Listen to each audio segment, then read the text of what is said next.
Hey everyone, and welcome to another video. Tonight we have 2 hours of horror stories. I hope you all enjoy them. I feel that this is one of the best videos I've posted in a very long time. I really enjoyed the stories in this one, so I hope you all enjoy them too. I did ask for 500 likes on my previous video. As of the recording of this intro, it's currently a little bit over 600. I just wanted to say thank you all so much. I honestly didn't even expect it to hit 500. I'm not going to ask for a like goal on this one. I really appreciate everybody dropping a like on the last one. Just if you enjoy the video, a like is very much appreciated. Subscribing if you're new is also very appreciated, as I post content just like this all the time. Telling a friend, all of that jazz. You all know the script at this point. It's getting a lot warmer outside lately. I hope you're all enjoying life. I hope you're all having fun. I picked up the Rubik's Cube like a couple months ago, and I've been having so much fun with it. I can currently solve it in about 50 seconds, which I know isn't like speed cubing fast, but it's pretty good for me, I feel like. For only being into it for 2 months, I'm having a lot of fun with it. I want to try and be able to like get underneath 20 seconds. I don't know how possible it is, but I think I could do it. With enough practice, I think I could do it. I also picked up a hacky sack today. I was really excited about that. I haven't played with one since like high school, so I'm really excited to play with that as well. Anyways, it's getting warmer out. There's good vibes, and I hope you're all enjoying it as much as I am. Anyways, sit back, do whatever it is that you do to relax, and as always, I hope you all have a great night.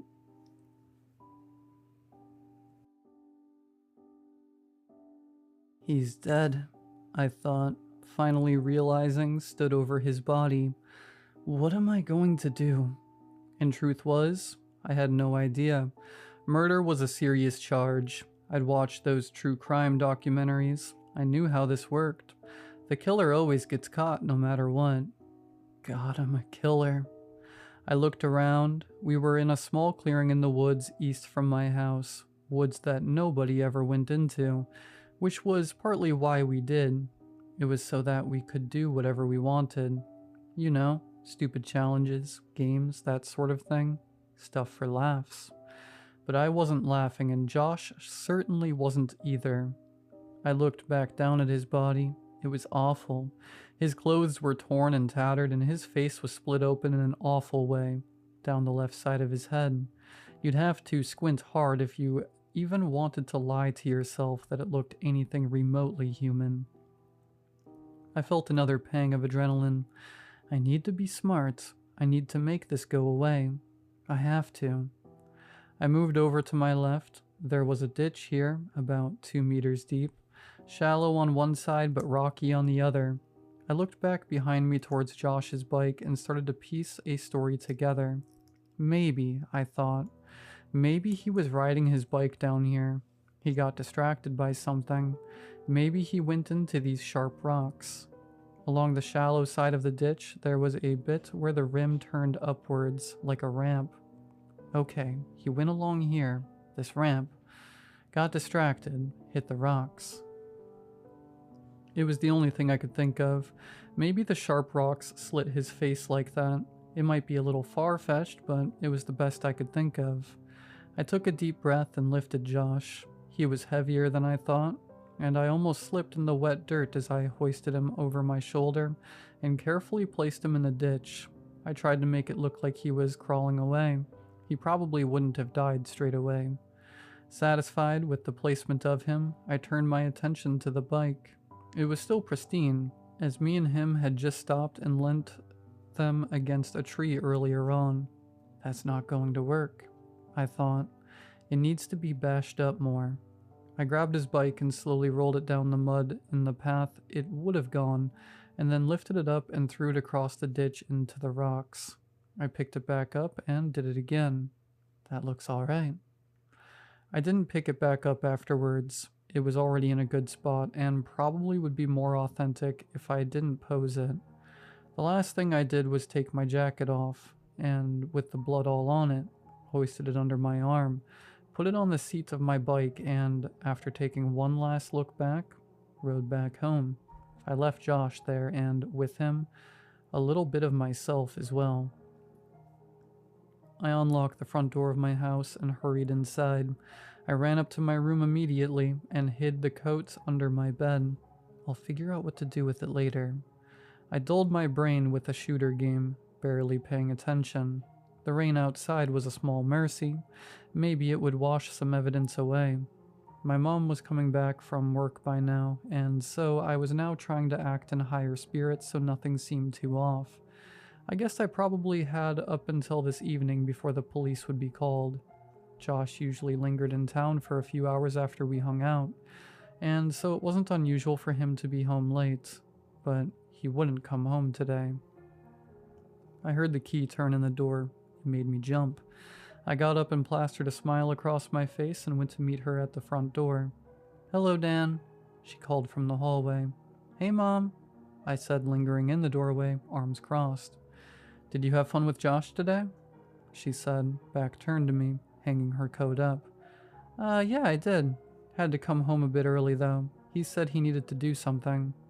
Well, I'm sure it was important. Anyway, it's the holidays now. You could always hang out with him tomorrow." "Yeah," I said, my smile slowly fading. When I went to bed that night, every time I closed my eyes, I could see that ditch etched into my mind. The mangled roots, the mangled bike, the mangled body. I got maybe half an hour of sleep before my alarm jolted me awake at 5 a.m. I immediately remembered Josh's face. Twisted, warped, impossible. I felt like a stranger in my skin. The air was suffocating. The rooms in my house felt far larger than I'd ever noticed, and that they had any right to be. Large and empty. Nothing felt right. I don't know how to describe it to you because I can't even fully understand it myself, but the thought of Josh's parents sat there, worry building, waiting anxiously for a boy who would never come back, their only son, made me feel... I felt sick. I'm not sure if my mom had noticed that something was up. I mean, she must have. But I noticed her giving me weird looks for that entire morning. Occasional glances. All of this pressure kept building and building and building and building, to an almost unbearable level until, at about 1 in the afternoon, there was a knock on the door. My mom answered it, and as I sat there in the living room, head in my hands, I could hear what the man at the door was saying. It was muffled, but clear enough for me to hear parts of it. "Yes, no, he didn't. His parents haven't seen him. If we could just..." "Dan?" my mom said, opening the door and letting the man in the room. "This man here just needs to ask you some questions. It's about Josh." I bottled everything down, swallowed, and then spoke as clearly as I could. Maybe a little bit too quickly, but it was the best I could do. "Josh?" I looked away from my mom and now at the officer. He had a warm, kind facial expression, but with a tinge of unease and awkwardness. He was about to break the news. "I'm not supposed to know yet." "What happened to him?" I chuckled slightly. "Has he gotten himself into some more..." I trailed off. "Listen, Dan. Josh hasn't been seen since yesterday morning. Now, we've spoken to his mother, and she says that she saw him last when he went out with you. Now, if that's true, this means that you might have been the last person to see him." I was staring at the name tag on his uniform. I didn't interpret it as letters, just shapes. I wasn't really focusing on it anyway. He shuffled on his seat slightly. "Look, I know it's a lot to handle right now, and I understand that you two were close, but do you think that we could just ask you some questions?" I told him that we went up into the woods, although I lied about where exactly. Then I said that after a little while of just chilling out, he'd gone further in, and I'd just turned around and gotten home. All the while, the officer was nodding comfortably, and never once changed facial expression from that slight smile, the smile that didn't reach his eyes. I suppose I was relieved, I guess, that I wasn't being taken in or arrested. In fact, I didn't get any sort of feeling that he even considered me a suspect, and I don't blame him. I don't have a history of anything. I never get into fights at school. I I never got into fistfights at school. I keep my head down. There's not a whole lot to go on there. And one kid in the woods on his own, anything could have happened. A murder, especially by the kid's best friend, probably wouldn't be high on the list of possibilities. After about an hour, the officer left, saying he would keep us posted on the search effort, and that was that.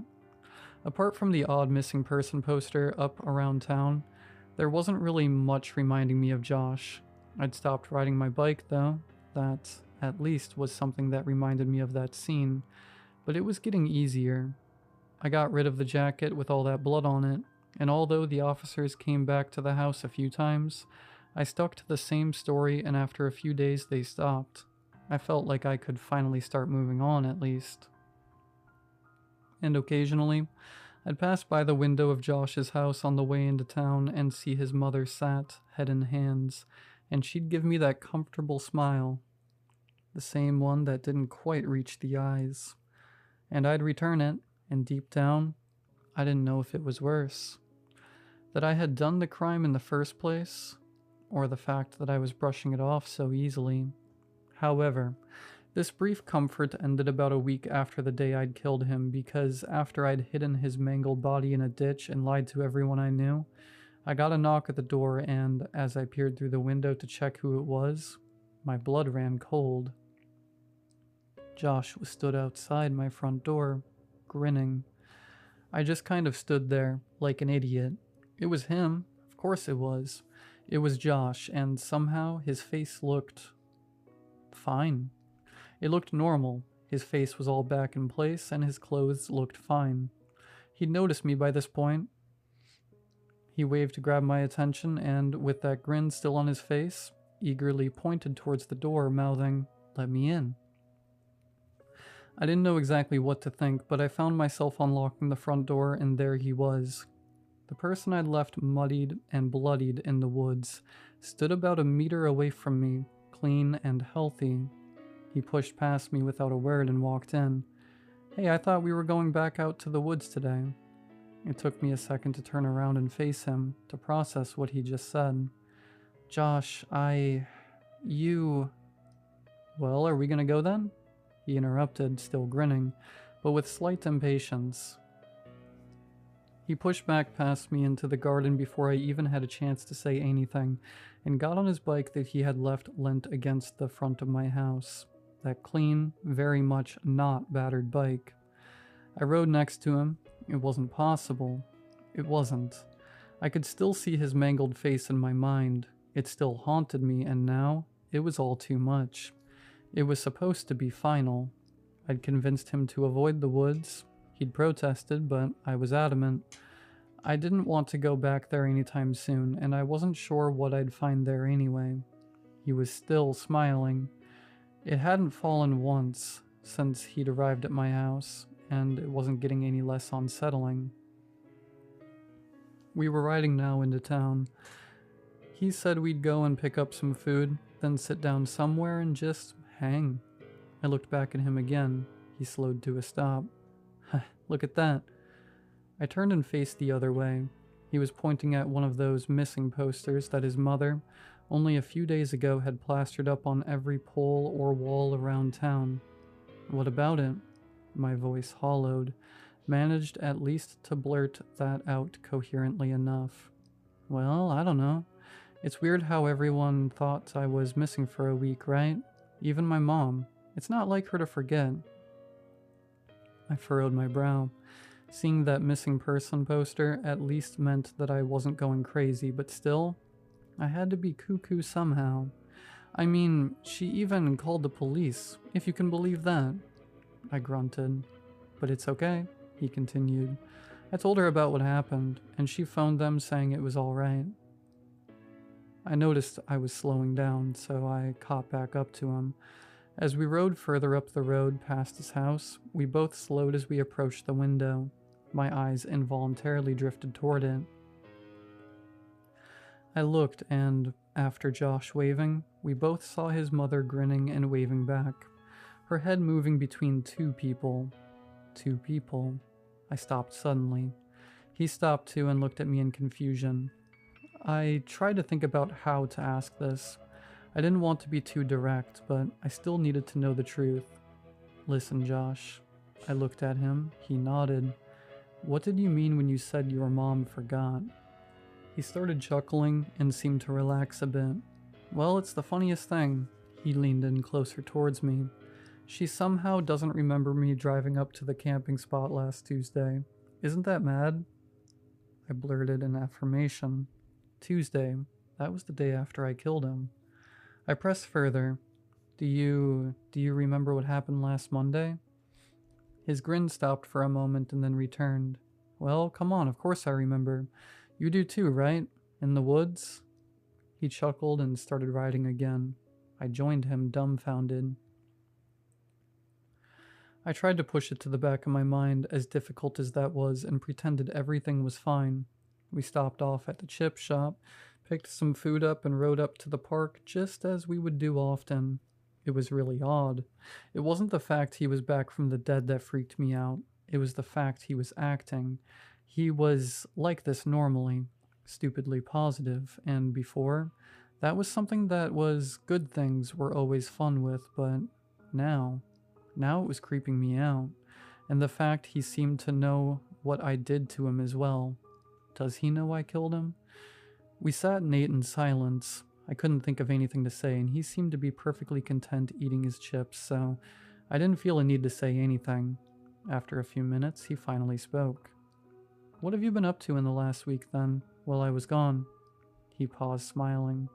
Camping? Camping? I found myself mutter. Yeah, of course. I messaged you last week about it. Don't tell me you're forgetting, too. His teeth chomped down on another chip. I felt for my phone. I hadn't gotten a text from him. I knew that.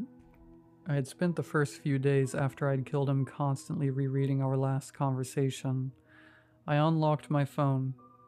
Josh still happily eating and navigated to our messages. I read our last conversation. It was on Sunday. I breathed a sigh of relief. It didn't happen. Josh stopped eating and looked at my phone. He grabbed it out of my hands. Why are you up here? He chortled. Look, you have to scroll down, you knob. He scrolled the chat down and then thrust the phone into my face. I read what it said. Monday, 12:10 p.m. Josh. Oi, Dan, listen. I'm going camping tomorrow. Can't remember if I told you or not. I swallowed. I'd never seen that text before. He frowned suddenly and looked back at my phone. Oh, look, he said. I didn't scroll far enough. He fumbled with it for a second and then placed it into my hands. He turned away and continued eating. I looked and focused down at the phone. It was the most recent message, on Monday last week at 12:12 p.m. It said, Mate, why do you never invite me to these things, lol. Anyway, hope you have fun, bro. I chuckled nervously for a split second and then stopped myself. The text is from me. I looked at Josh, keeping eye contact with him while slowly turning my phone off and placing it into my pocket. He wiped his greasy hands on his jeans and smiled. You gonna eat any of yours?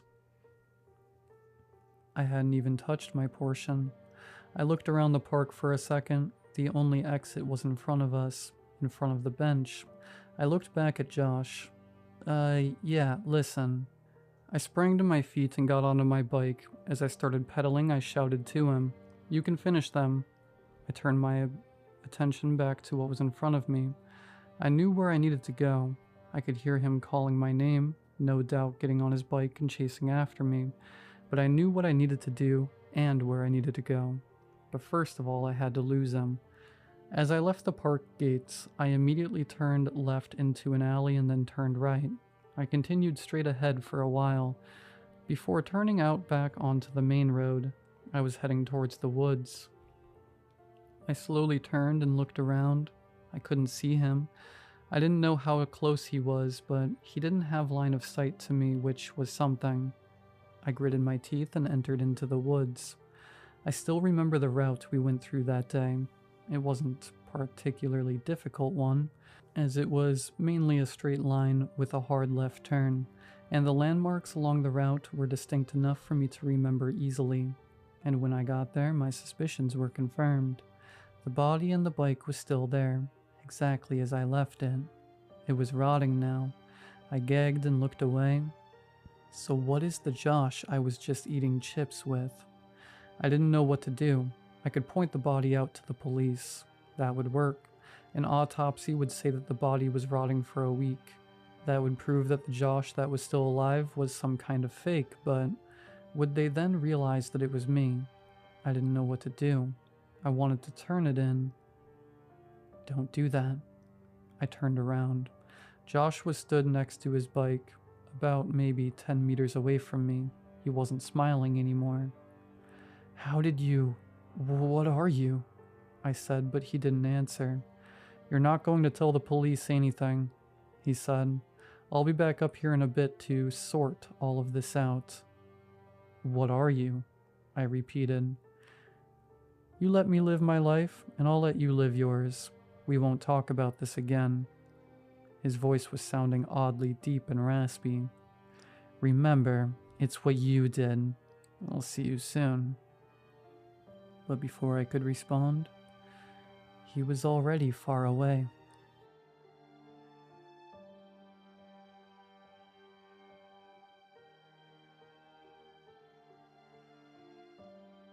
For years, I hated Valentine's Day. As a kid, I didn't mind it. Being an only child, my mom would spoil me whenever holidays rolled around. Valentine's Day was no different. She would get me stuffed animals, my favorite candy, and whatever new toy I wanted. As I got older, the magic had worn off for me. I never had a Valentine outside of my mom, so that day was always bittersweet for me. Yes, it was sweet to get things from my mom, but just like any teenager, I didn't value my mother going out of her way to always make sure I felt loved. It didn't help that my father was always saying how ridiculous Valentine's Day was. The greeting card companies take advantage of all the fools who are willing to spend their hard-earned money. I love your mother every day. Why do I need a specific day to show her? They hike up the prices of candy and flowers. It's a sucker's day. My mother never really seemed to mind my father's rant about it. She was just happy to give me my gifts and celebrate the day with me. It wasn't until I met my wife that I truly had a Valentine. I always made a big deal out of the day when it came to her. I suppose it was my mother that helped me to realize how to celebrate someone you love. I had just never experienced that until I finally met the love of my life. Well, I love celebrating the love I have for my wife and showing her just how much she means to me on that special day. She wasn't the biggest fan of it. Not the celebrating the love part. That wasn't the issue. It was the trauma from when she was a child. Her father had left her mother on Valentine's Day when she was a kid. In some dramatic fashion, he left a note telling her he couldn't fake the love anymore, and that Valentine's Day shouldn't be a pretend day in which we show love to each other. He had packed up overnight and started a new life in a different state. As you can imagine, this affected my wife throughout her life. Part of the reason I'm extravagant on that day is to not only rid the memory of her father leaving, but to assure her that she won't have to worry about me doing anything like that to her. Even though I was married, I never neglected my mother on Valentine's Day, especially in the recent years since my dad passed away. I always made sure to get her a dozen roses and even some chocolates. My mom always loved receiving them and would call me after the delivery surprise that I would do something so sweet. Oh, thank you, honey. I was shocked to get a delivery on Valentine's Day. Who knew my little boy could be so sweet? I could tell it meant a lot to her, and it was something she looked forward to. On that same surprise phone call, she would always say the same thing in regards to my wife. How could someone not like Valentine's Day? With someone as sweet as you by their side, it wouldn't hurt to show some appreciation. I would always tell her the same thing. Ma, it's always a lot for her to deal with. Her father really messed her up when she was a little girl, so this time of year is always rough for her. She appreciates everything I do for her, and my goal is to just help her to forget that horrible memory just for the day. This year for Valentine's Day, I had something even bigger planned. Flowers, card, candy, dinner. That was always part of the deal. But this year I was going to recreate our proposal/wedding. I rented out a big hall for all our family and friends to attend. I wanted to create a new core memory for her on this day. I wanted her to forget about what happened all those years ago. Secretly, I had been planning this for months, making sneaky phone calls, contacting family and friends to be a part of it, coming home late from work to go see a florist, or stopping by the venue to make sure everything was in order. It was all going according to plan until about a week before Valentine's Day. I got home late again, and my wife was waiting by the door. Where have you been? Do you think I don't know what's going on? Huh? What are you talking about, honey? Late from work again? Phone calls and secret texts to whoever it is you're talking to? Oh, baby, you have this all wrong.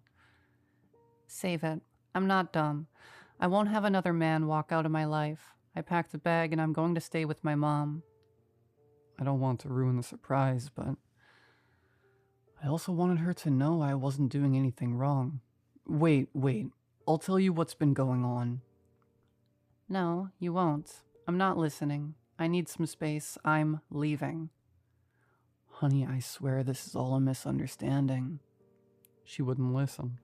She slammed the car door before I could even spit out the truth.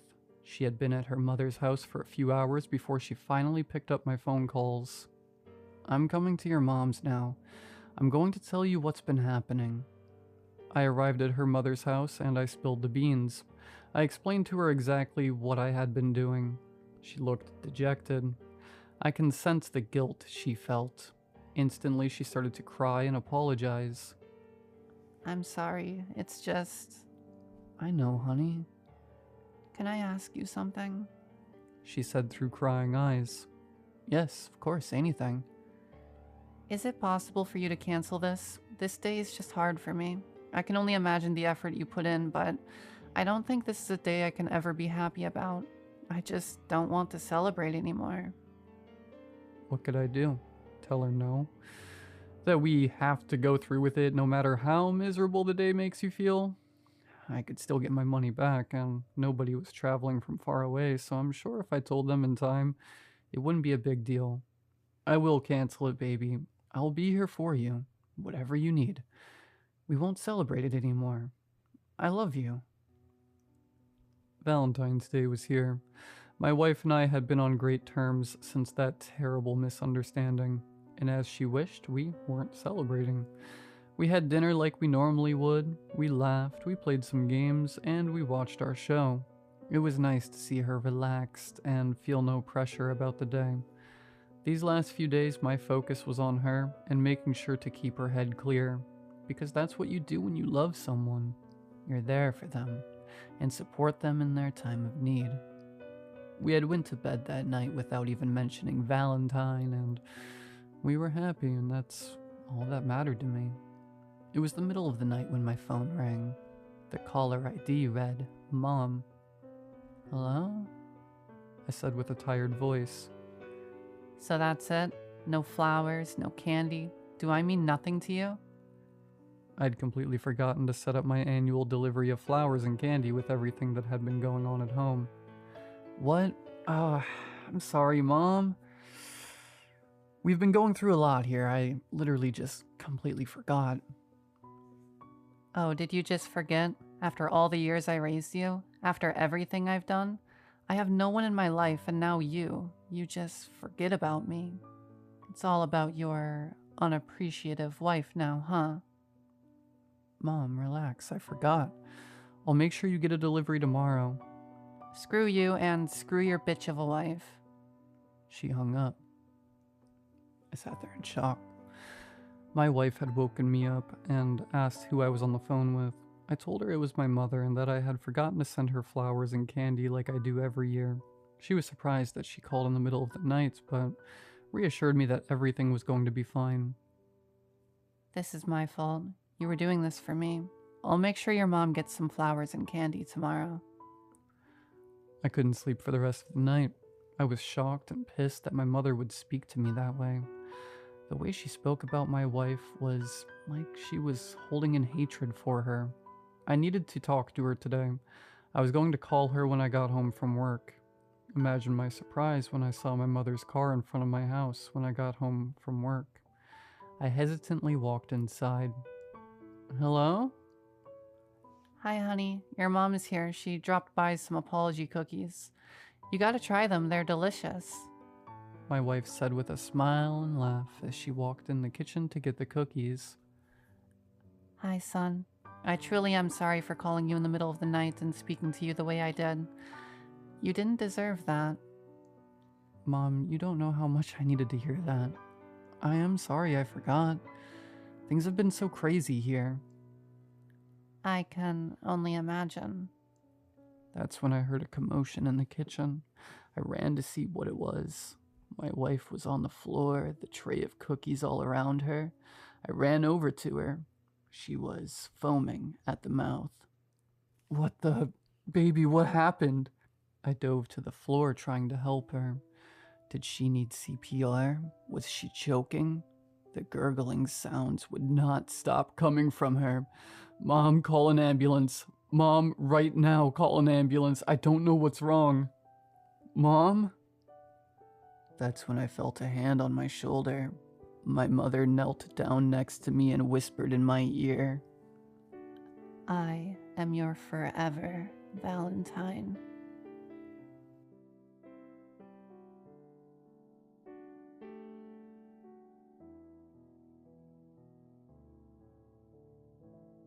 I have suffered with sleep paralysis since I was a child.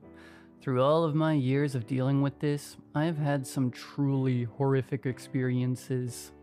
However, the one I had a couple of days ago has been the worst one yet.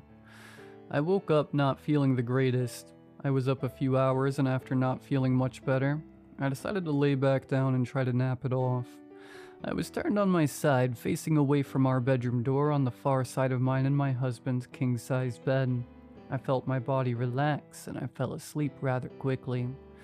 Next thing I remember is slowly opening my eyes and seeing our bedroom wall and the door that leads to our bathroom, as the bathroom door was closed.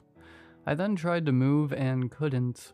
As I've been through this many times, I was already mentally telling myself I was in sleep paralysis and I needed to focus on trying to move a little, such as wiggling my fingers, a tip I learned online. However, I'm already feeling scared and I can feel my heart racing. I then hear the sound of our bedroom door open and close behind me, as our bedroom door makes a very loud and distinct popping noise. I immediately thought it was my husband coming in to check on me, and thought he'd be able to get me to snap out of this horror.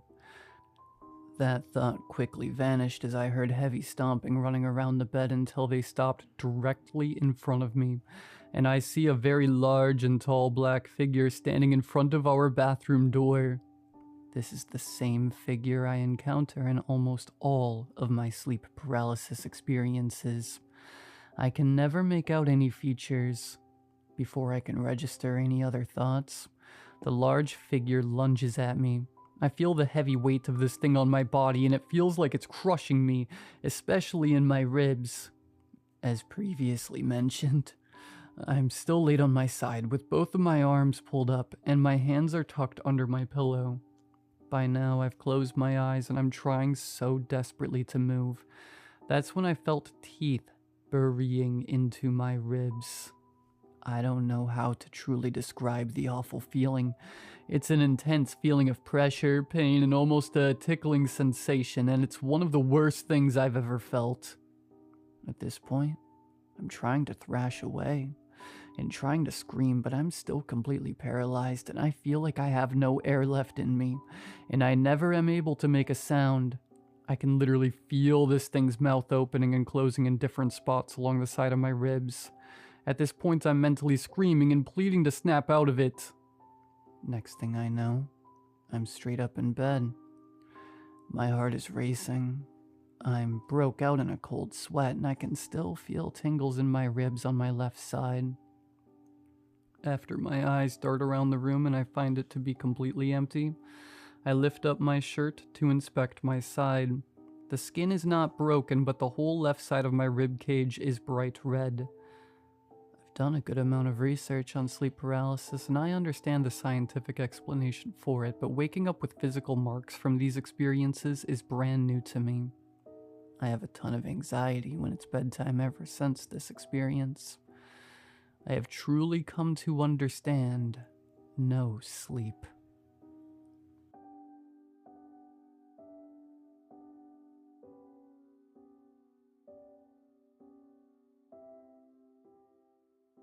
I never understood why some people leave their doors slightly open.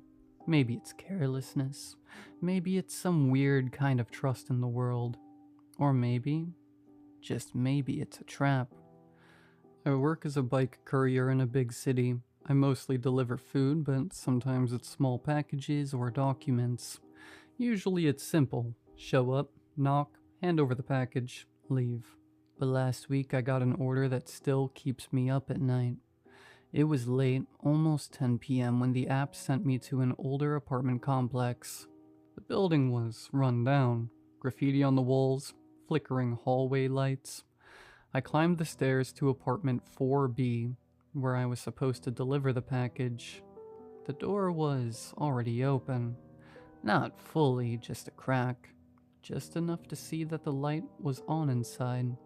I hate when customers do this. So I knocked and called out, "Hello? Delivery for you." No answer.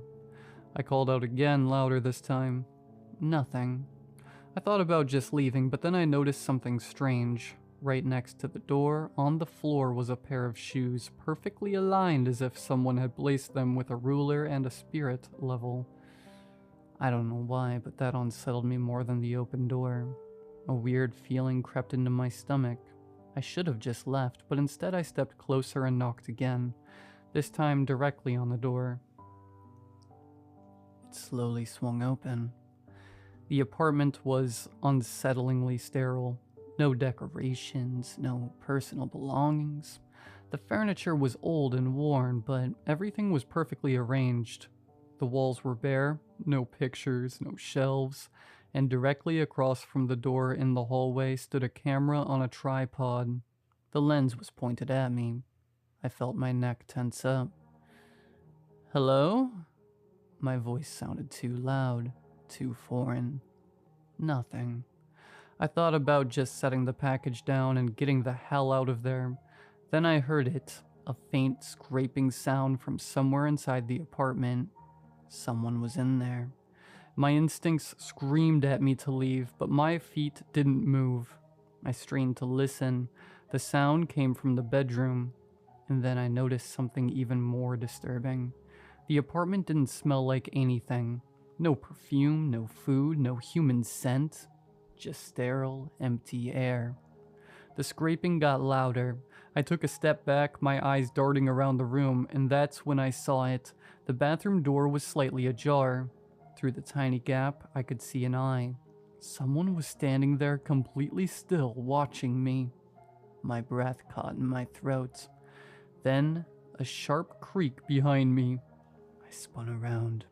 The apartment door, which I had left open, was now shut.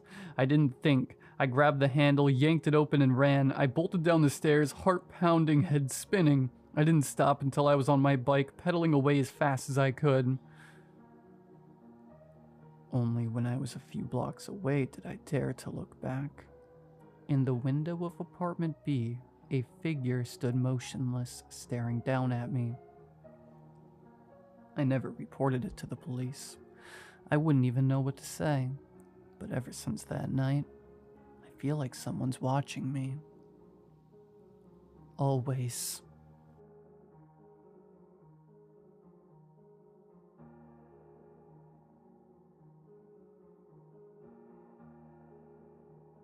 I'd been living in the old Victorian for 6 months when I first noticed the flies. They congregated in the corner of the study, a fist-sized stain on the faded Persian carpet that seemed to pulse with them.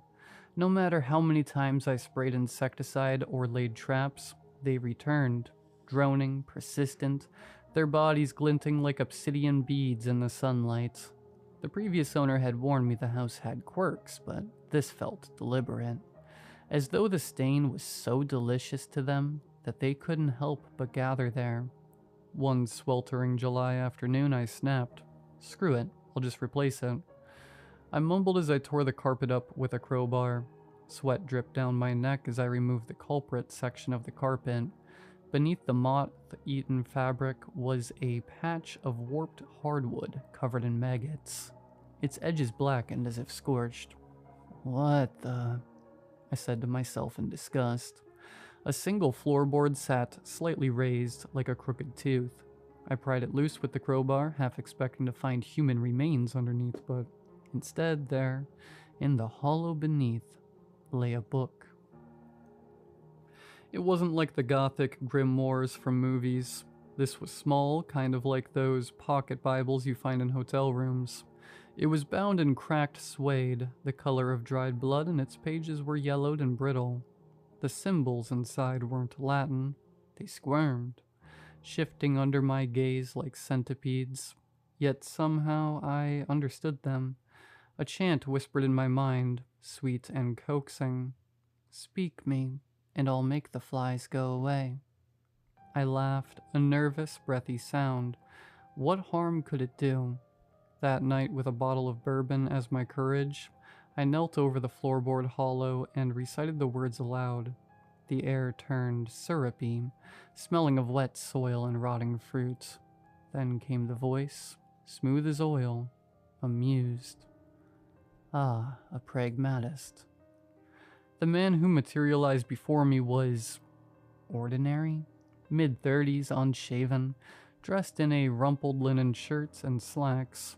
His eyes were the only oddity, pale green flecked with gold, like sunlight through a swamp. He gestured to the stain on the floor.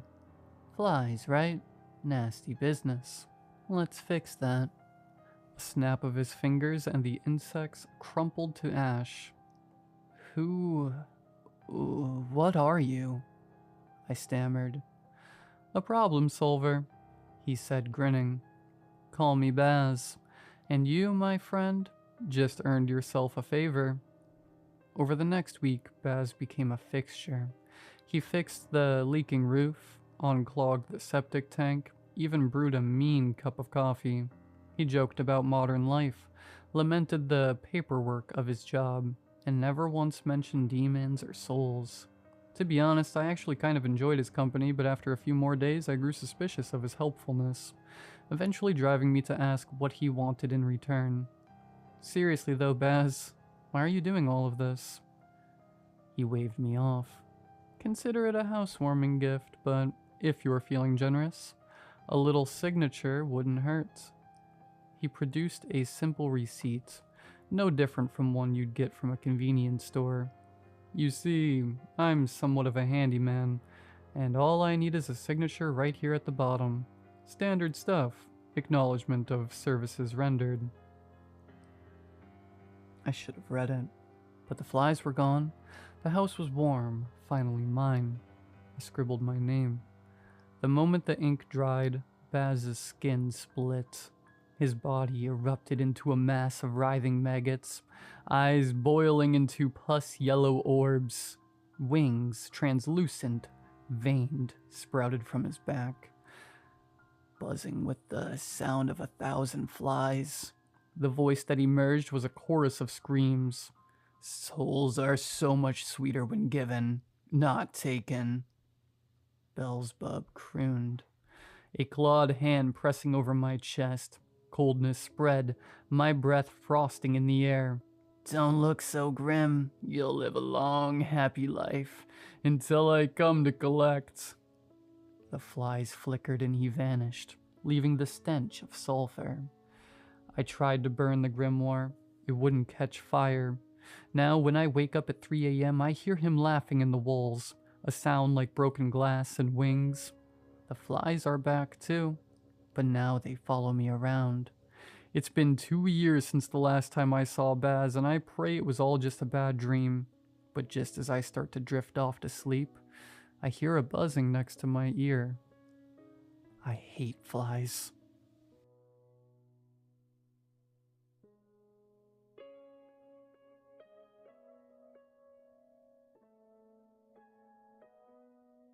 Before she died, my mother dispensed idioms with the mechanical consistency of a gumball machine.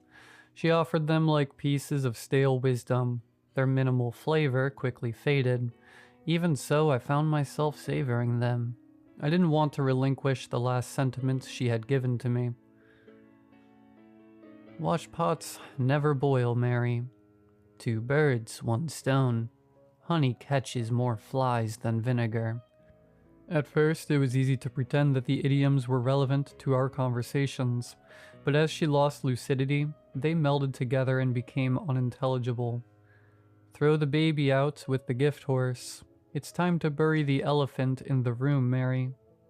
I used to sit next to her in the nursing home and will myself to understand. Her tone was always urgent, her grasp fervent. She looked at me like she was begging me to comprehend nonsense. But even then, I suppose I knew what she was really telling me without voicing it. Words that I would not bear to hear even if she were capable of saying them. She was dying. Her jumbled idioms seemed to be all that remained of a once expansive vocabulary. She used to weave stories with language like a beautiful thread, and her tongue as a needle. But it was as if she forgot how to sew. I imagined her dementia burrowing into her brain, chiseling out words, leaving only rot in its wake. When her disease first manifested, I deluded myself. I became convinced I could slow her decline with the right materials. I brought her daily newspapers until the incident happened. That day, I gave her the daily paper and a quick kiss on the cheek. I sank down in the stiff armchair at her bedside and shielded my eyes from the sunlight that streamed in from the window. I glanced at her veinous hands and saw them tremble. The paper shook with her convulsions. I felt every muscle in my body tense as she emitted a low, warbling moan. "Mom, what is it?" I asked. But her only response was to curl further in on herself. She clutched her ancient nightgown to her chest like a small child. My heart clenched. Terrified and confused, I reached out to comfort her, to take the paper away, but she broke down sobbing. "Don't cry over book covers," she whimpered.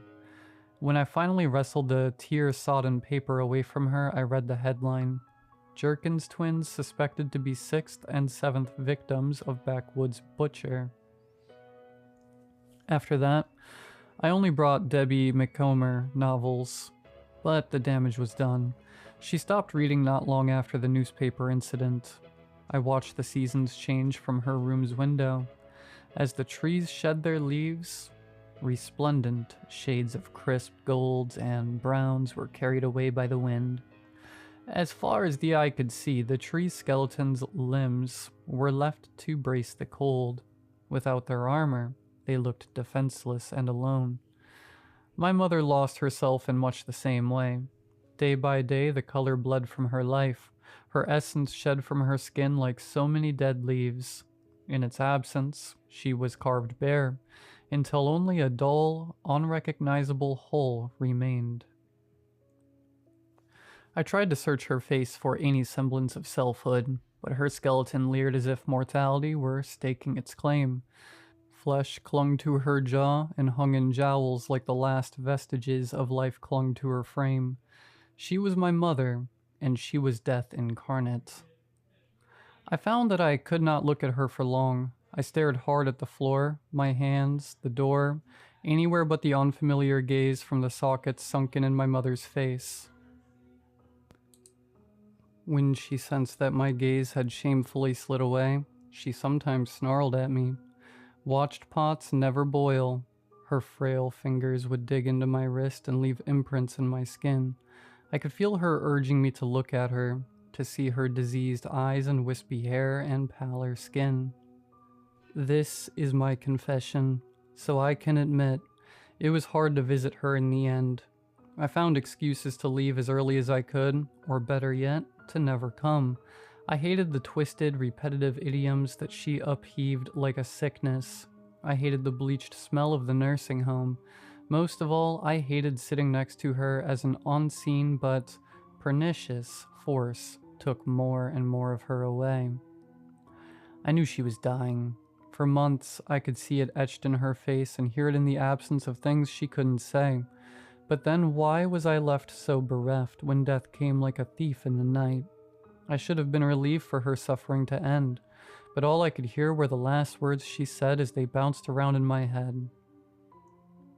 "Mary," she uttered, 2 days before her end. "Better late than never." I didn't hear her speak again until long after she was dead. Her funeral came and went with little fanfare. A few of my friends came from work. Most of hers were already dead. Together, we listened as a pastor we had never met described a caring creator we had never perceived. When the time came, I sprinkled dirt on her casket and watched as the gaping maw of the earth swallowed her whole. Afterward, Ethan, Jade, Allison, Sam, Nick, and I all crowded around a small bonfire as February's cold sank her teeth in our skin. I drank more than I spoke. My friends carried the conversation. When it was time for the rest to leave, Ethan didn't. I sank into his arms that night, and every night since. 1 week passed without my mother's idioms, then 2, then 3. Several months came and went. When it rained, it was a pet-free downpour. I judged books by their covers and stared at pots just long enough for them to boil. I don't know why. I just know that I felt her absence acutely, so much so that the lack of her became its own presence. My mother met an end that she didn't deserve, and I couldn't find the justice in it. How was it fair for her to die alone in a nursing home, left with nothing but the few sentences she could string together, wilted flowers, and a book she could no longer read? Horribly, unforgivably, how was it fair that she became a burden to me, and I resented her for it? I hated sitting there, listening to her half of conversations decades in the past, a prisoner of her own mind, only ever lucid enough to hate me. Sometimes the grief rose and fell in crests and waves, and other times the anger ignited me. When I was angry, I would go home and set a full pot on a hot burner and wait, just like I used to sit and wait at the nursing home for her to say anything, do anything. I was good at passive participation. I sat and watched as time elapsed and bled the life from her eyes and the love from her heart. So I did it too, with the pots. I wish I could say I watched the water boil because I missed her, but I think the truth is that I was daring her, my own vengeful version of, "Look, Mom, no hands," a desperate, illogical call for her attention. But in all the times I called for her across a depthless void, I never actually expected her to answer. Until she did. I first heard her words from Ethan's lips after the fire. I guess I left the burner on for so long and so often that I became careless. Maybe I forgot to turn it off one night after I emptied the pot of boiling water. All I know is that my house went up in flames and little was left, save for ashes. After I lost everything, I was so relieved when Ethan invited me to stay with him. Of course I said yes. He had a charming bungalow out in the country on land his grandfather left him. Our casual fling quickly became a serious relationship. He brewed tea almost every night, and always prepared mine with plenty of honey. As my mother would say, living with Ethan was a silver lining, or that's how it felt until she decided to join us. 2 weeks ago, my mother spoke to me, but I didn't know it at the time. As Ethan set my mug down on the coffee table, I looked into his deep blue eyes. "Thank you," I said. "Hey, do you mind grabbing a blanket?" "Sure thing, love." He brushed a curl behind my ear and walked to the doorway before suddenly turning back. He stood there in the doorway for a few minutes, unmoving, as if in a trance. I felt his eyes on me and raised mine only to meet his vacant stare. He was looking through me. His brow was furrowed. "I thought I told you watched pots never boil." The voice that left his lips was not his, nor was it hers. Not really. It was something else, inhuman, a death rattle wheeze that formed the shapes of words in the absence of inflection. I did not hear it so much as I felt it, a chill that twirled around my spine and tightened. I felt this entity and instantly became clammy and nauseous. I could not speak. My mouth was filled with ashes. "Honey, are you okay? You look like you've seen a ghost." Ethan came out of it, crouched before me, and gently reached for my hands. Finally, my throat unclogged and words spilled out. "What do you mean? Why did you say watched pots never boil?" I said. I searched his gaze but only saw our shared confusion. I didn't say anything. "Are you sure you're feeling okay?" He inspected me with concern. I both believed him and didn't. I knew that those words couldn't be his. But then why did they leave his lips? At first, nothing came of it. I wish I could say that this was the end of it, but it was only the beginning. That voice. I heard that voice more times than I care to admit. The words were always my mother's, but the voice was not of this earth. It was devoid of humanity. It lacked light, love, or warmth. At times I believed that my mother was speaking to me across a great distance, and maybe the bone-chilling voice was interference. Other times I was convinced that Ethan was pranking me. It was easier and safer to think my boyfriend was an a-hole than it was to think we were being haunted by my mother. But even then, I could not shake my terror. Every day, just as my defenses lowered, that nauseating voice would surface from the grave of his lips and permeate the air. Hours ago it said, "Two birds, one stone. Two birds, one stone. Two birds, one stone." It was a chanting, and it was a condemnation.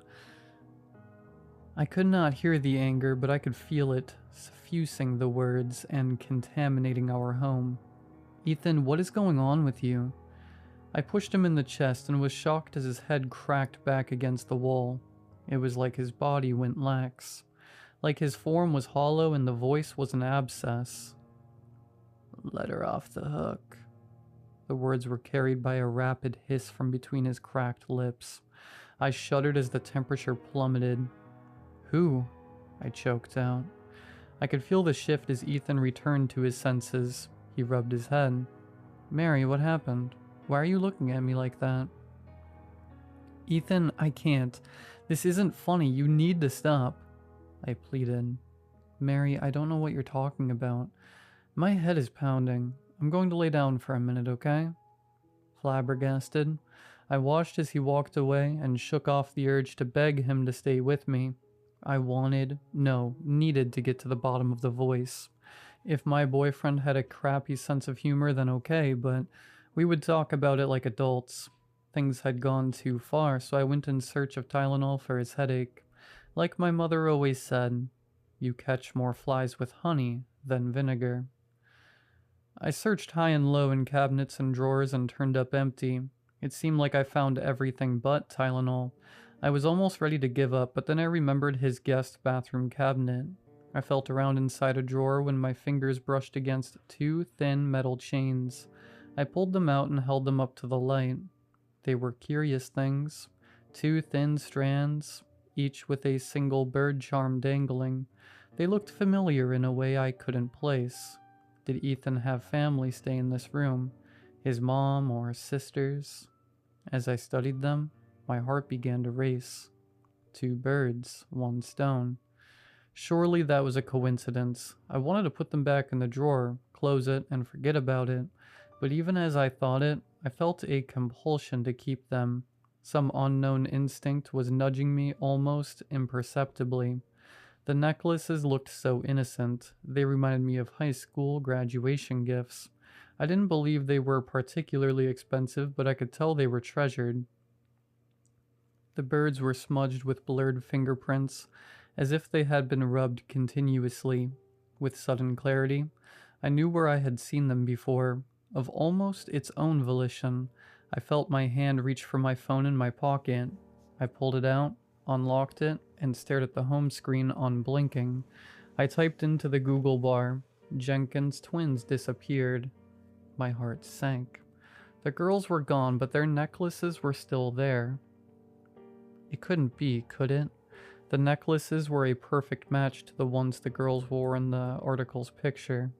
Why else would Ethan have two identical necklaces in here? Frantically, I googled backwoods butcher. There had been 2 additional suspected victims since the day I gave my mother that paper. My mind raced as I searched for Ethan's alibis and came up empty. I wanted to scream. I wanted to call the police, but I needed to think. "Honey, where are you?" Ethan called from the hallway. I panicked and put the necklaces back in the drawer before closing it quietly. I was desperate to confront him, but my mother's words rang in my head. Let her off the hook. I thought about all the things she said, before and after she was dead. That whole time I thought she was stuck in conversations in the past. But what if she somehow knew about the future? Watched pots never boil. What if she knew about the fire? If I had paid more attention to the burner, then the fire would have never happened. 2 birds, 1 stone. I thought about the necklaces as nausea crept up my throat. Let her off the hook. My pulse raced. What does it mean? Is it literal? Who is she? And more importantly, where is she?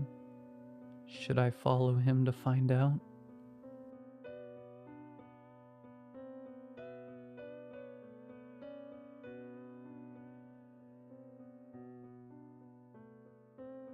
I took this job because I needed the solitude.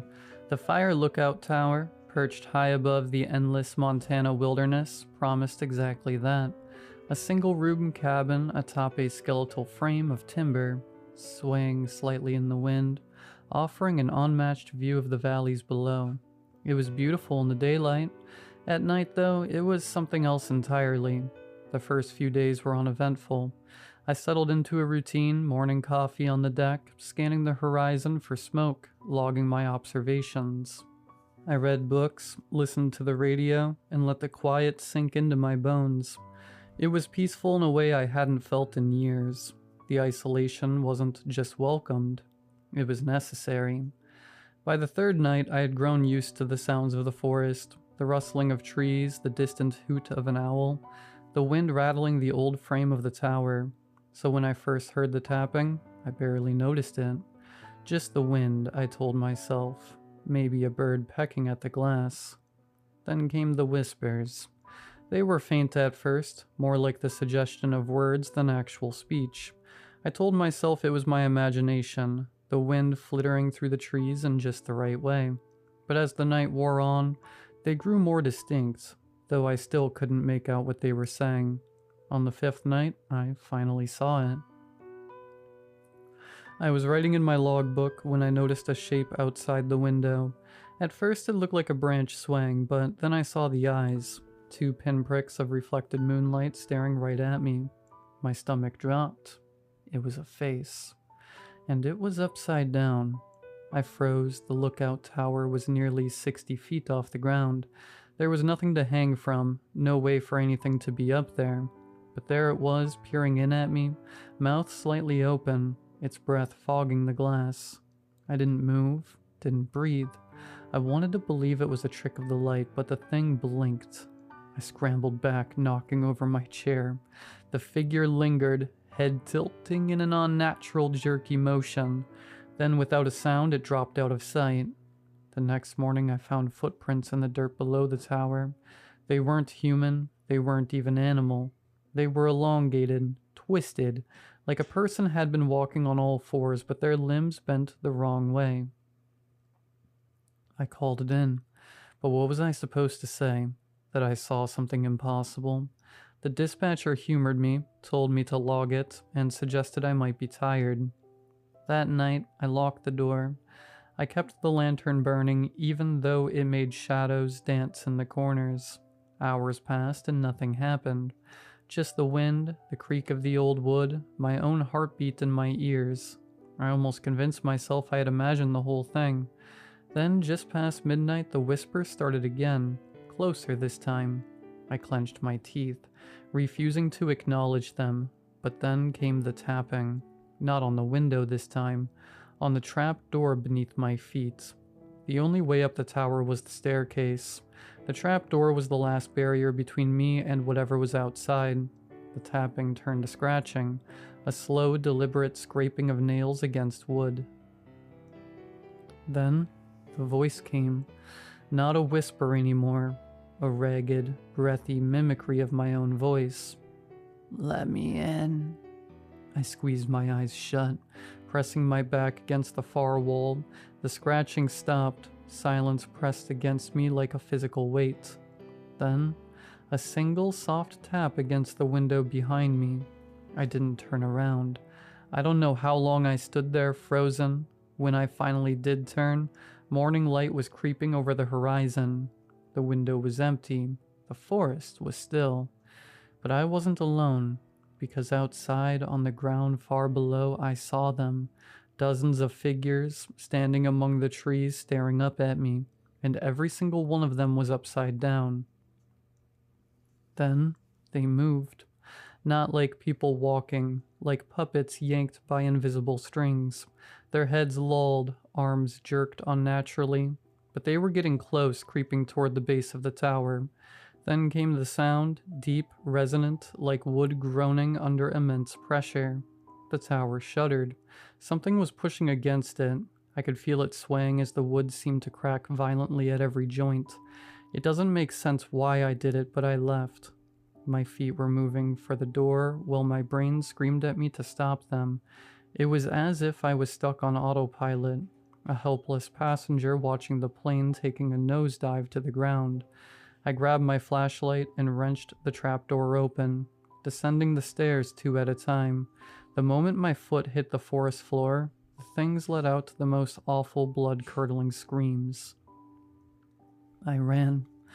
The forest was a maze of darkness and shifting shadows. I could hear them moving, branches snapping, leaves rustling, their ragged breathing impossibly close. I didn't look back. I couldn't. Every instinct screamed at me to just run. Then I saw the road, a single narrow path cutting through the trees. I sprinted toward it, lungs burning, legs screaming in protest. The figures were right behind me, their movements erratic, inhuman. Then, headlights. A truck, a lone driver on an empty road. I ran straight into its path, waving my arms frantically. The vehicle screeched to a halt and the driver, an old man with wide, startled eyes, popped open the door. I didn't hesitate. I dove inside, gasping, screaming at him to drive. He didn't ask questions. He just hit the gas, tires kicking up gravel as we sped down the road. I risked one final glance out the back window. The figures had stopped at the edge of the road, standing motionless, watching us go. I made it home. I locked my doors. I haven't gone back to the forest. It's been weeks. But I know it isn't over, because as I sit here typing this at home, I hear a soft, familiar tap on the window behind me.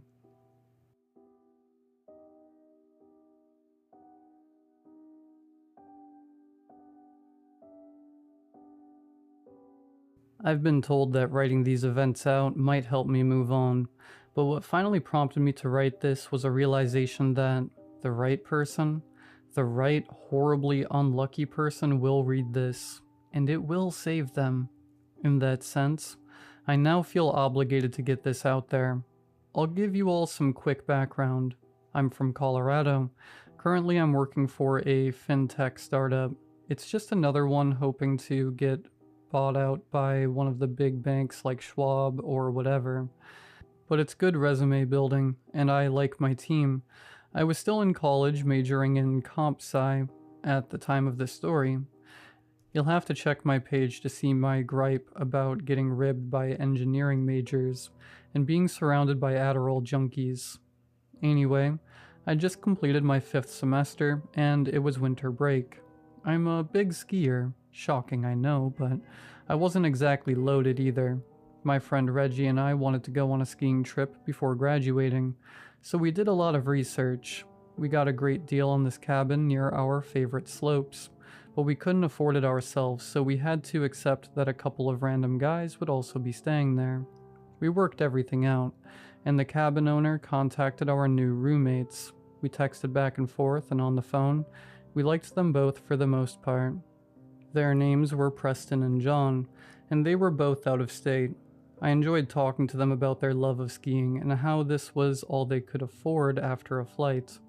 However, I quickly soured on them when we finally got to the cabin.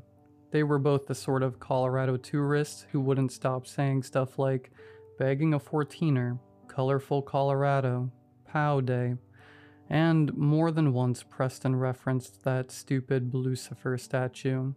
I already think all that crap is annoying from natives, but to hear two out-of-state guys talk like that was incredibly irritating.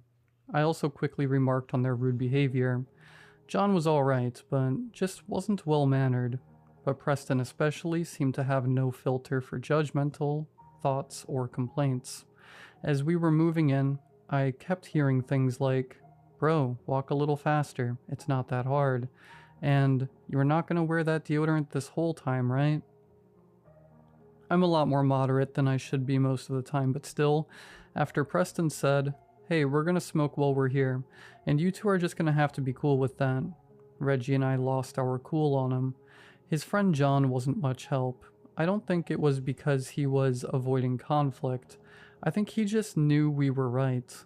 We argued and yelled with each other for a while. Finally, we made it clear he wasn't going to smoke in the cabin. We didn't care that the owner already told me it's cool, bro, and he's not gonna say stuff if we smoke inside. Calm down, guys, it's literally not that deep. We didn't smoke, and we didn't want the smoke inside. There was some pushback, but when Reggie flat out said, "If you whip a bong out, I'll smash it," Preston gave us a dirty look and stormed off. John stood there awkwardly for a second. He gave us one of those looks that said, "I gotta agree with him, 'cause he's my friend, and I know you all aren't wrong."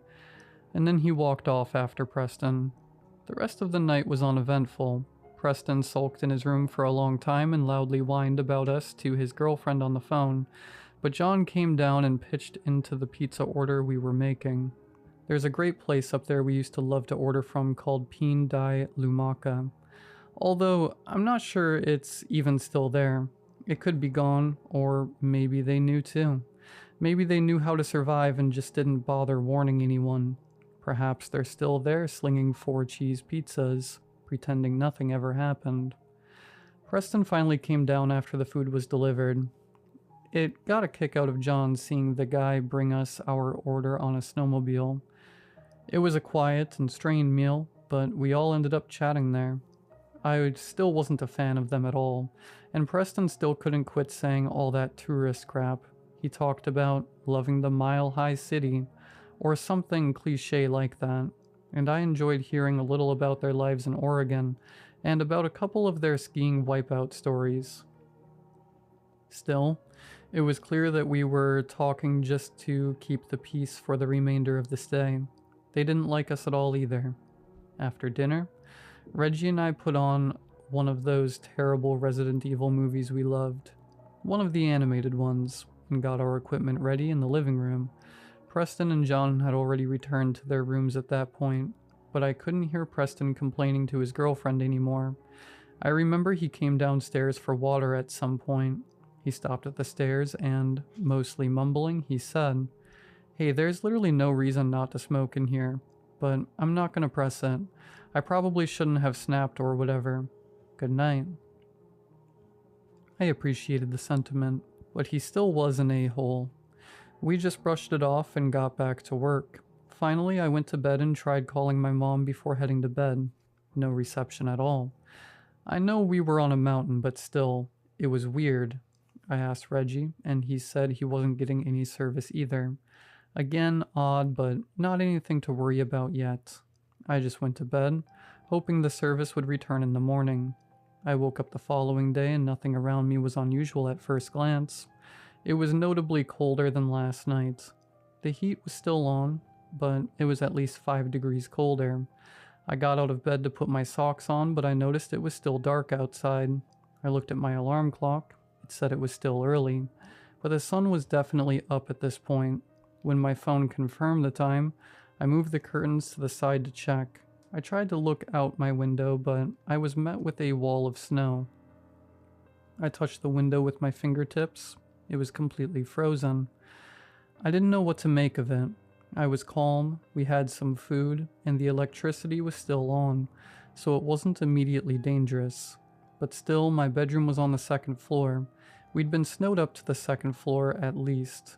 I know it's Colorado, and we were on a mountain, but still, this amount of snow was ridiculous, nearly impossible from what I've been told about the weather signals from that time. When I went to check my phone, I saw that I still had no service. At that point, I was unnerved, but still nothing too bad. I went downstairs to find Reggie and Preston discussing the snow. Reggie said something about digging our way out. Preston quickly shut him down. Nah, bro, we ain't getting through that. All you do is fill the living room with full of snow. He could have said it a little more politely, but I agreed. We were stuck for now. Nobody else was getting any signal either.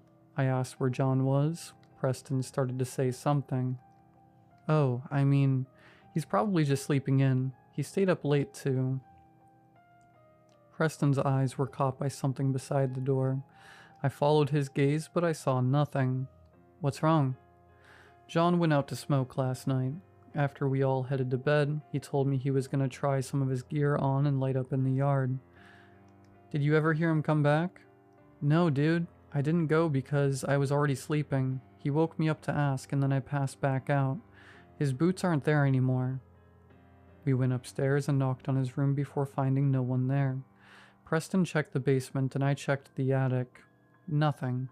And what's worse is I found that the attic window was also blocked by snow. The snow was now piled up at least 28 feet. Nothing else was remarkable in the attic, just tools and leftover construction supplies. I found some PVC pipes in the corner, however. I had an idea. Reggie yelled up to me, so I put it off for later and headed back down the ladder and then down the stairs. He's not here. I felt bad for having felt so much hate for Preston the night before. He was sitting on the couch, clearly stressed the hell out, trying his phone and running his hands through his hair. We sat there and talked about what we could do. We agreed that it was getting colder, but we also decided that, unfortunately, it was probably best to turn down the heat. If it was still this cold with the heat up so high, we didn't want to blow the heating unit while we still had power. We turned it down from 70 degrees to 55. We ate just a little leftover pizza. It seemed we all understood the need to ration our food and sat there talking things over. But there's not much you can do or talk about in that situation. We all went our separate ways. Preston to his room, Reggie stayed in the living room, and I headed up to the attic. I found the PVC pipes from earlier. I took some out, measured them, and connected them. I got a ladder and climbed up to the attic window and cautiously tried opening it. I was relieved and slightly surprised that none of the snow fell in. I reached out and touched it with my hand. If it wasn't so cold, and I swear it was colder than snow typically is, then it would have been really pleasant to touch. It was so soft and malleable, like marshmallow fluff. It was still snow, but it was snow I'd never seen before, and I've never seen after. I pulled the PVC pipes up to the snow and started to push it straight up. I kept twisting and pushing through the snow until I quit feeling resistance. I pulled the pipe back down and measured the section I had left. It was 7.5 feet long, and the whole pipe was 20 feet long. The snow was about 12 feet above the window. It wasn't too shocking after everything else that had happened, but still, I was pretty nervous at that point. If more snow fell, how long would it be before the roof caved in? How long would it be before we got out? I was thinking all this over, and then I heard something odd. It was coming from the window. I looked up and realized the pipe had made a perfect hole through the snow. I heard some odd ambient noise out of this hole. It wasn't anything that was sticking out, but it sounded electronic almost. I took the PVC pipe down to the bathroom, used some warm water from the tube to get the snow out of the tube, and realized we needed to winterize all the faucets. I turned my faucets on a slow drip and got Reggie and Preston to do the same. If you don't put faucets on a slow drip in that kind of weather, then your pipes could freeze and bust. Anyway, I went back to the attic with the pipe. I carefully pushed the pipe back up through the hole I had made, which was surprisingly not caved in. After I knew it was through the top, I put my ear up to the hole and listened. I could try to explain the noise in great detail, but honestly, I could fill a whole other post by just doing that. All I need to say is that you'd be most of the way there if you imagine an electronic hum mixed with a pulsing high-pitched groan, pulsing in a random and organic way. Still, there was just so much to the sound. It's not like anything was horrifying about the sound itself, I suppose, but it just felt wrong.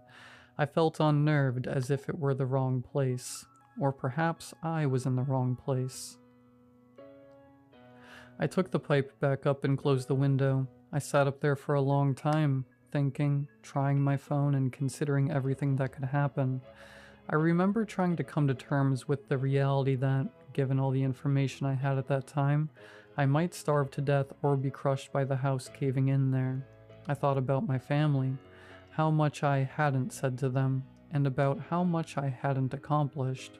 Trite, I know, but I just want to say that even though I was afraid to die, it felt very peaceful, since nothing was happening at that moment and I was managing to stay calm and accept what was happening, what I thought was happening. I just remember feeling very comfortable up there at that moment. Scared, yes, but relaxed. I eventually decided that I'd thought all I could and should about it. By the time I realized that, and by the time I was getting tired of sitting in a dusty attic, I realized it was pretty much time for bed. I went down and had a quick word with Preston and Reggie. They'd winterized their bathrooms, but they still didn't have any service. We all went to bed. I remember that when I woke up, the clock said 12:40 a.m. I heard something. It wasn't the odd hum I'd heard earlier. It was a tapping sound coming from my window. I sat there frozen in bed. I was just coming off my tired brain state, but it would have scared me even if I weren't. We were snowed entirely up to the roof. What was tapping on the window? I'd closed the curtains at this point to avoid seeing the wall of snow any longer. Cautiously, I got up and tried to peek through the end of the curtain to see what it was. It was a bird. I switched on my light and opened the curtain slowly. It was a small bird. It was green, emerald green, all over the body, but its head was mostly yellow until there was a circle of red around its beak. Its beak was thicker and curved down, from what I remember. It just kept tapping on the glass over and over. There was a small hole behind it where it had burrowed down, around 20 feet, through the snow. I couldn't believe it. It was shivering and flapping against the window trying to get inside. I felt terrible for the little guy, but it was still freaky. I turned around to quickly get Reggie and Preston to see what they thought about it. When I touched the doorknob, it was so cold that when I retracted my hand, it stuck to it painfully for a second. I tried getting a sock to turn the knob, but it wouldn't budge. It was as if the door was completely frozen. For a second, I feared that the snow had caved in through the roof, and I was completely trapped in my room. But I could see the hall light glow through the bottom of the door. The bird began to tap on the glass again, more feverishly than before. I don't know what it was, but I felt so bad for it. I think the sentimentality of everything, the possibility of death, the disappearance of John, and all that I might never do, was getting to me. I barely opened the window, just enough to let the bird enter. It immediately flew over to sit on top of the open door to my closet. It was still shivering, so I got an extra blanket and put it on top of the heated blanket I had brought with me. When I went to try the door again, I heard wings fluttering. I looked back and the bird had buried itself in the nest I had built for it. It closed its eyes and fell asleep. I remember feeling good about that, like I had really done something right. I had. I hovered my hand over the top of the doorknob, still frozen. The nest was on the floor and the window was closed back now. Unfortunately, I didn't bother to close the curtains again. When I returned to bed to try to go back to sleep, I finally looked at the clock again. It still said 12:40 a.m. The old analog clock on the wall said 12:40, my phone said 12:40, and the digital alarm clock I'd brought said 12:40. I may not have had service, but my phone's clock and the others were working perfectly fine before. It was all very disconcerting. I suppose none of that was immediately threatening. However, I was already under the impression that something else was going on besides just a freak snowstorm after I heard the humming. Now with the bird, the frozen door, and the clocks crashing out on me, I could not sleep for a while. However, after about an hour, the clock started working again. My little friend suddenly hopped out of his nest and flew to me. I felt as frozen as the door was earlier in that moment. The bird rested itself on my chest, with me still looking down, and cried out at me, raising its wings, and finally, it pecked me on the chest. When its beak made contact with me, I felt a sudden cold rush through my whole body. Imagine the feeling of eating an Altoid and then drinking ice-cold Sprite. Now imagine you feel that through all of the veins in your body, but I was able to move again. It then jumped up and flew over to my door, pecking at it after making the same dramatic cry. After all this, it just flew back to its nest, but it didn't sleep. It just sat there watching me. I got up and hovered my hand over the knob again. Nothing. I lightly tapped on it with the back of my arm. Not frozen at all. It wasn't even residually cold now. I looked puzzled at my friend, but it was still just staring at me. I walked out in the hall. Reggie had just come out as well, and he was inspecting the lock on the door with a confused look before he saw me. Was your door frozen for like an hour? Yeah, it was. I walked over and inspected his doorknob with him, and there was no residual cold either. Our voices attracted Preston, and he came out to talk to us. My door was frozen too. Did you guys have a bird pull up to your window? I was shocked when Reggie confirmed, and then I did too. Yeah, weird, right? I chimed in. Did you two let the bird inside? They both gave me an odd look. Reggie chimed in first. I felt bad for the poor thing, but I'm not just gonna let a bird enter the cabin. Birds can carry diseases and all that. It was trying to get in the whole time my door was frozen. It only just now stopped. Is it still there? Reggie peered back at his window with a sad, concerned look. I hope not, but I closed the curtains, so let me check. We all shuffled into his room. The poor thing was lying on its back when he pulled back the curtain. It had frozen to death, and it was the same species as mine. I couldn't help wondering how it hadn't frozen to death while burying down through the snow in the first place. But in retrospect, logic wasn't valuable at that point. Preston was the first to break the silence. Dang, I mean, why didn't it just leave? A bird came to my window, and I just smacked the glass to scare it off. And it left? Yeah, it turned around and returned from the hole it had come from. I'm not letting it crap all over my room. I let mine come in. They both looked shocked. Why? I don't know, man. I felt bad for it. Is it still there? Yeah, I'll show you. We began walking towards the bedroom door, but then we heard something, a thud on the glass. We turned back around to see a thin, dark green hand against the glass. It was thin and withered, and it didn't have veins. It had 5 fingers like a person's hands, but they were all crooked in odd, painful-looking ways. It was almost reptilian. We all watched in silence as the hand dug down through the snow to the little tunnel where the bird had dug for itself. The hand delicately picked up the tiny corpse and pulled it back up through the snow. There were only a few seconds of silence after this before it all started. Another hand suddenly dug through and smacked against the window, and then another and another until, in just a few seconds, at least 20 different hands were slapping against the glass. Preston yelled out, "Come on, let's get down." Before he could finish that sentence, all of the hands, their numbers still growing, pushed against the glass, and it shattered open. After that, hundreds more hands flooded the room behind those originals. They went straight for Reggie. Oh God. He tried to turn around to run, but all the hands caught him. In one horrifyingly quick and brutal movement, they picked him up and smashed and tore him open. He only screamed for about a second. Preston and I, now covered in blood splatter and bits of organs, ran out into the hall. Preston was ahead of me when I tripped on the hall's carpet. He managed to reach the stairs and quickly ran down them. As I was falling and taking all of this in, as best as possible in such a panicked state, I heard more windows smashing. All the hands were flooding out of Reggie and Preston's rooms. When I saw them all advancing upon me, all I could do was scream louder than I thought I could, but they suddenly stopped when they were all only a few feet from me.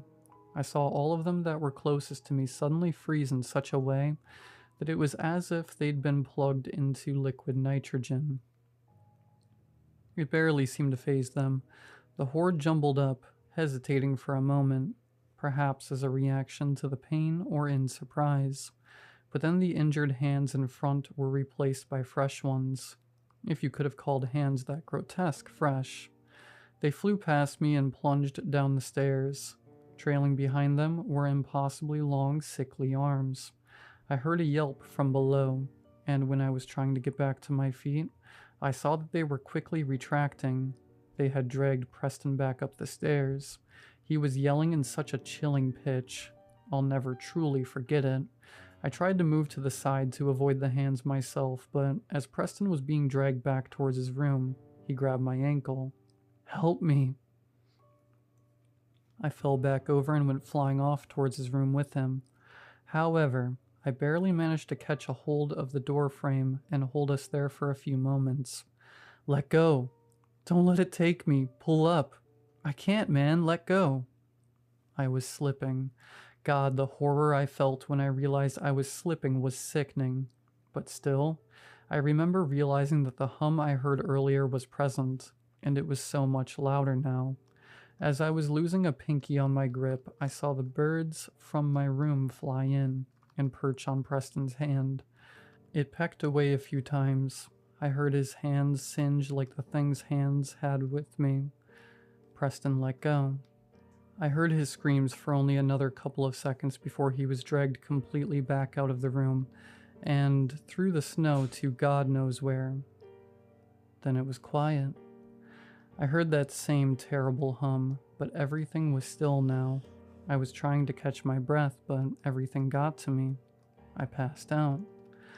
I don't know for how long I was out for, but I guess it was an hour or two. But when I awoke, I saw everything still as it was. I was still covered in blood. The room was still a broken mess with shards of glass everywhere, and I was alone. But then I came to a little more. My friend perched on the window and staring at me. Behind him, I saw that the snow had melted. It had melted down to the point where a thin layer of sunlight was visible through the window again. The hum was gone. I wanted to say something to the bird, but I couldn't open my mouth. It gave me a final chirp before it hopped up, squeezed through the top of the window, and flew away. I laid there for a long time, but I realized I needed to pull some glass shards out of my skin. I got up gingerly and made my way to my room, turning my neck so I didn't have to see Reggie's room. It was fine. The window was still intact, and behind it, I could almost see the snow melting in real time. It took a while, but I managed to get all the little shards of glass out, and I washed all my wounds as best I could, with rubbing alcohol. I just started crying and screaming. I think I threw up a little bit. I just sort of crashed out in there for a while, as best I could, without moving my injured body too much. I still get little flashes of the horror of it all sometimes, But that first reaction was the worst of it all. When I finally realized I couldn't just sit in there crying for the rest of the day, I got up to check my phone.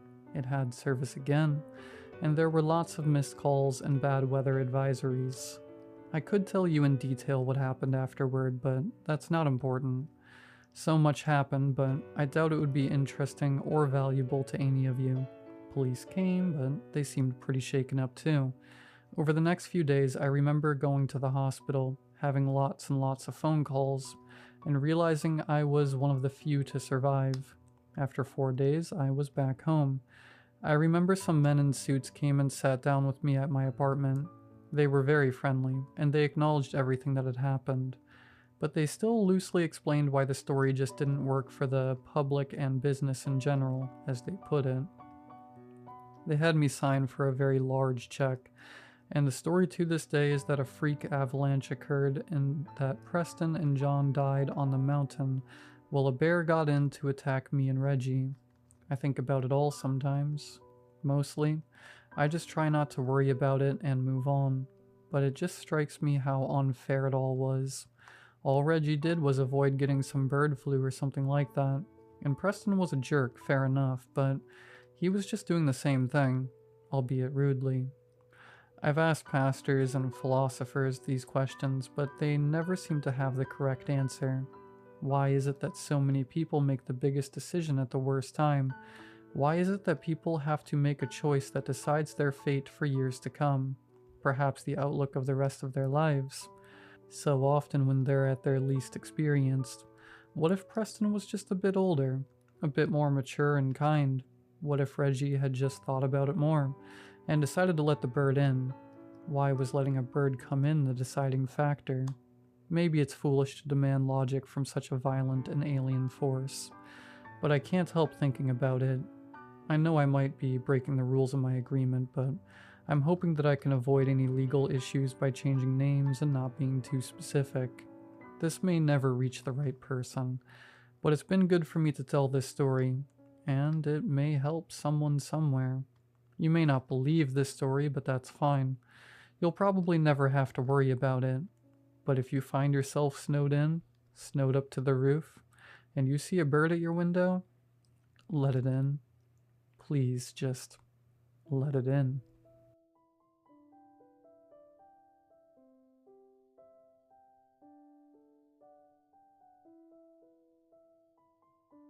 My grandmother died when I was 6. About a week later, I realized something very important. It was by accident. We were in the living room. I was on the floor playing with my dolls and wishing my mom would play with me. Mom was seated on the couch, staring at the wall. She hadn't been talking much to me since grandmother died, or doing much of anything.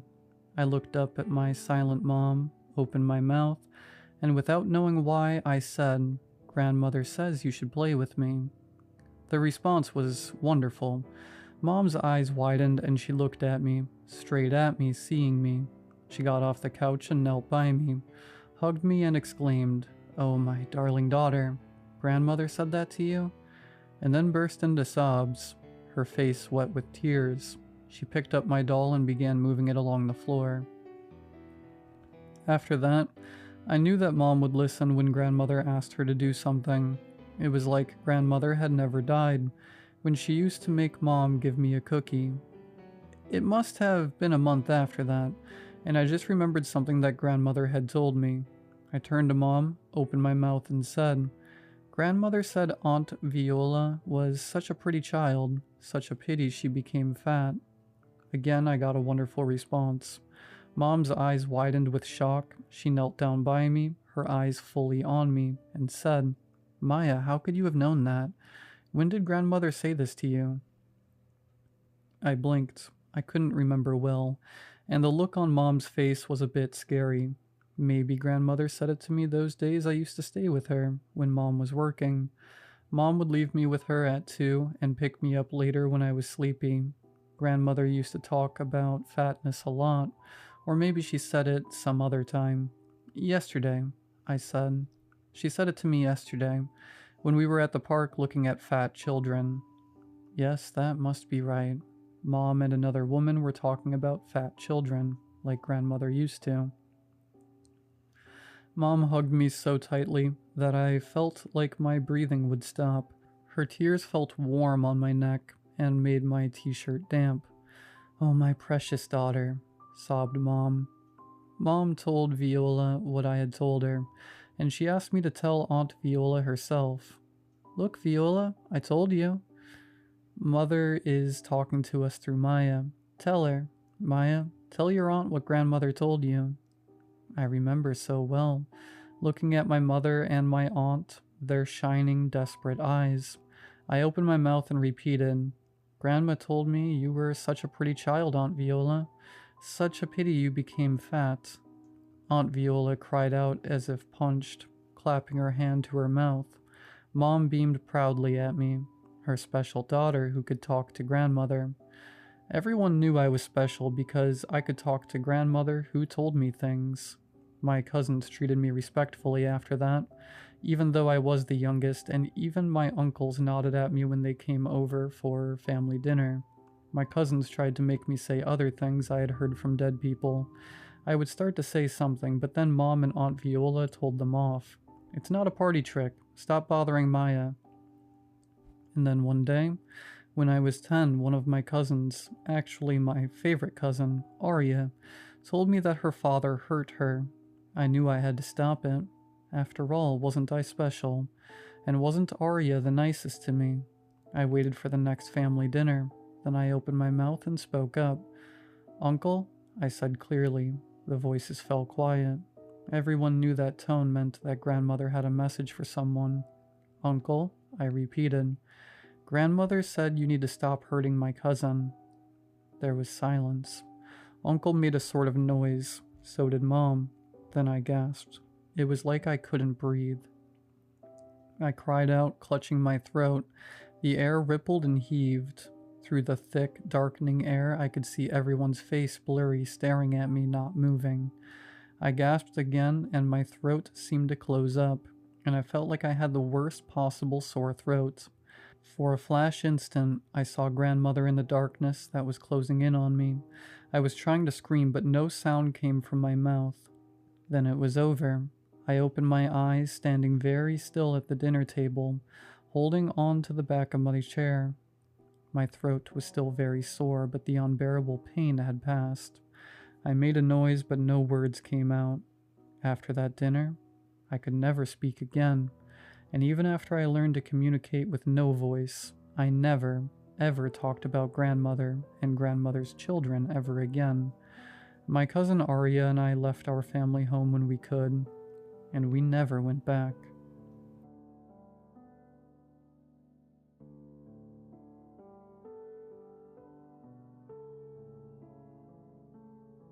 I don't know why I'm even writing this.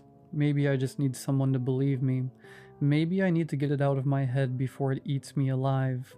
There's a town that shouldn't exist. It's not on any map. No records. Nothing. Just a name whispered between truckers and late-night travelers.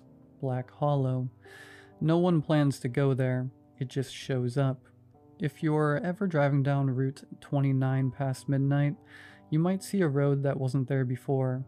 A cracked asphalt path winding into the fog, with an old wooden sign barely holding on. The letters are faded, peeling, but if you look close enough, you'll see it. "Welcome to Black Hollow." I made the mistake of taking that road. I was driving through the back roads, running low on gas, GPS acting up. It was one of those nights where the world feels empty, where you go too long without seeing another pair of headlights, and it starts messing with your head. Then I saw it, the turnoff. A gas station's neon glow barely visible through the fog. I figured, why not?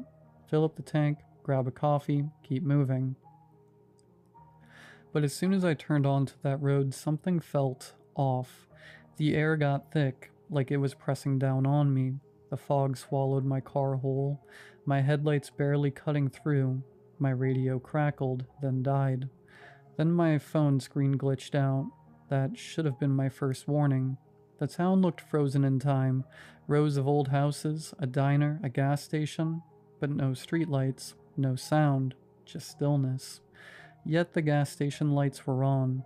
I pulled in, relieved, but the place was empty. No attendant, no cars, no sound. The pumps were ancient, the kind with rolling numbers instead of a screen. And then I heard it, a whisper right behind me. I spun around, heart hammering. Nothing, just my own shadow stretching too long under the flickering station light. I hurried inside. The bell above the door jingled, but the store was empty. Shelves were stocked, but covered in dust. It was like everything had been waiting for someone to show up. And then I saw the newspaper on the counter. Black Hollow missing again. Town disappears for 30th year in a row. The date? Exactly 1 year ago. My stomach dropped. I turned to run, and that's when I saw them. Figures standing outside watching me. Their faces weren't right, blurry like looking at a reflection in broken glass. My pulse pounded in my ears. The store lights flickered, and for a split second I saw their faces clearly. They weren't strangers. They were people I'd seen before, on missing posters, on the news, faces of people who had vanished, and then the lights went out. I don't remember running to my car, but I must have. My tires screeched as I tore down that road, the town stretching on like it didn't want to let me go. The fog thickened, twisting like it was alive, and then I saw the sign again, but this time the words had changed. Welcome to Black Hollow. You can check in, but you can't check out. Then, blackness. I woke up on the side of Route 29, my car parked neatly on the shoulder, gas tank full. My phone worked again. The time on the dash, 12:30 a.m. Like nothing had happened. But when I got home, I checked the missing persons reports. And there in the latest update, my face. It had only been a few hours since I left that town, but the report said I had been missing for a year. I don't know how much time I lost in that place, but I know one thing for sure. Black Hollow is real, and it's still out there waiting. I should have never turned down that road, so if you're ever driving on Route 29 past midnight, keep going, because if you see the turnoff, it means Black Hollow has already chosen you.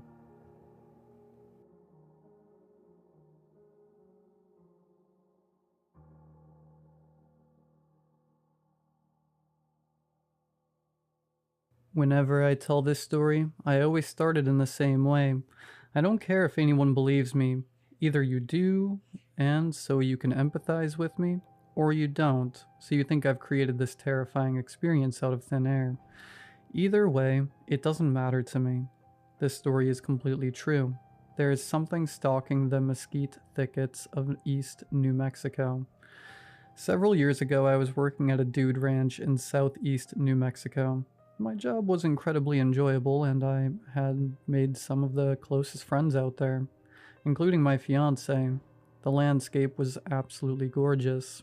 The ranch occupied almost 2,000 acres of rolling prairie and scrubland, with the back half being thickets of cactus and mesquite. The edge of the property was part of the Tonkawa River, and with a huge field leading down the hill to the bank. I'm creating a map of the property, because locations will become important to the story. The first time I saw anything that gave me pause was one of my first nights at the ranch. We were due for some rain that night, and in the morning I had to demonstrate how to start a fire to a group I was taking out on trail. Not wanting to embarrass myself with wet wood, I had the bright idea to go gather some before it started raining. Unfortunately for me, this was around 10 p.m. and was the only bright thing that night.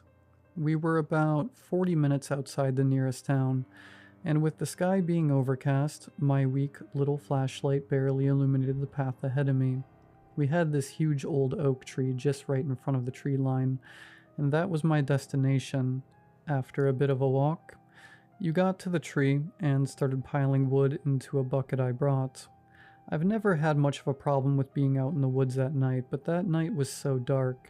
It was difficult to keep my thoughts from straying into eerie places. After a couple minutes, I felt like I was being watched. I started to glance around, but the hair-raising sensation of no longer being alone became a bit overwhelming, and I was less and less confident being out there. As I turned around towards the trail, I froze. Staring out of the darkness were two glowing green eyes.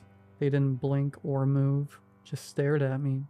They were roughly 40 feet away on the other side of the path I had to reach. My gut wrenched. It was just so unnerving. I slowly walked forward till I got to the path and then started to back away, never turning my back from them. My flashlight was too dim to ever see what the eyes belonged to, but just the fact I had to look slightly up at them made my skin crawl. Finally, when I judged I was far enough away, I turned and ran down the path back down to the road, to our guest area, and to my house. The morning after, I had to run a camera to a group that was gathering at the oak tree. As I was leaving, I realized that place where the eyes had been was a clearing. The eyes were roughly in the middle of the clearing, and it was large enough in diameter that there was no way they could have belonged to something in a tree. I'm well over 6 feet tall. Based off of how far back I had to tilt my head to meet its gaze, it was easily over 7 feet tall. The realization made my blood run cold. Now, of course, nobody believed me. At first. But this was only the first encounter with whatever prowled those woods, and the only one where I was ever alone. My second run-in with this thing was about 4 months later in June. New summer staff arrived, and I was the only carryover into a new season. In our staff lounge one evening, I joined a group of about 9 other staff sharing creepy stories. My friend Elijah was in the middle of a doozy. When he was finished, he begged me to tell mine again. He'd heard it before, but he was the only one. I told everybody I could tell them, or I could show them where it happened. Of course, everybody elected to go out to the oak with me. Once we were there, I told my tale and left everyone sufficiently on edge. The mood was still light, and since we were out there anyway, Elijah suggested we head out to a large boulder deeper in the trees. The group was even between guys and girls, and there was a definite flirtatious vibe between most, so we agreed. Now, to get to this boulder, we would cross through the pasture that led down to the river, and afterwards down this very narrow path where the brush was so thick and the trail was so windy, you couldn't get more than around 10 feet of visibility in front and behind you. With nothing on either side, we made it through the pasture with no difficulty besides Elijah scaring one of the girls by jumping out from behind a tree. Once on the narrow path, we had to walk two abreast, and my other buddy Alexander and I took up the rear. He and I were the only two who heard the voice. Calling out from the pasture we were just at, it almost seemed female, but was completely devoid of emotion or pain, calling out softly, "Ow, help me." Alexa and I looked at each other, our eyes huge. I'm sure I was also as pale as he looked. There should have been nobody else out there with us. Our group was the only ones with the night off, and it wasn't very plausible that a group of guests would be out there, and we didn't encounter them. Besides, anyone trying to mess with us surely would have just screamed or just even said more. I cannot begin to describe how wrong the voice was. The tone and inflection were almost robotic, and "ow, help me" was all it said.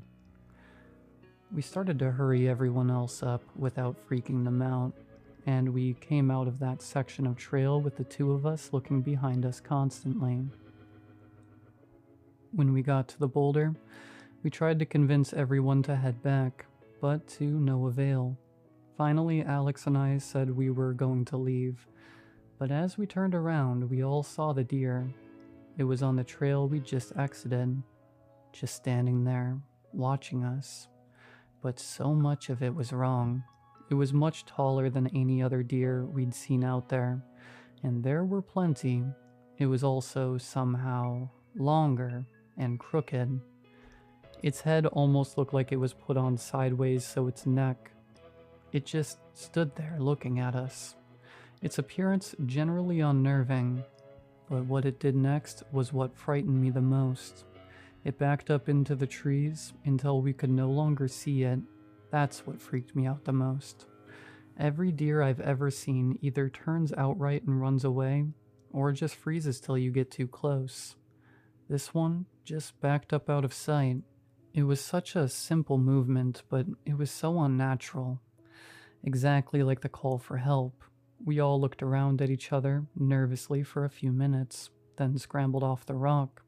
When we were all huddled in a group, we ran, together past where we'd seen it last, tore across the pasture, and past the oak tree, till we stood panting on the porch of the lounge.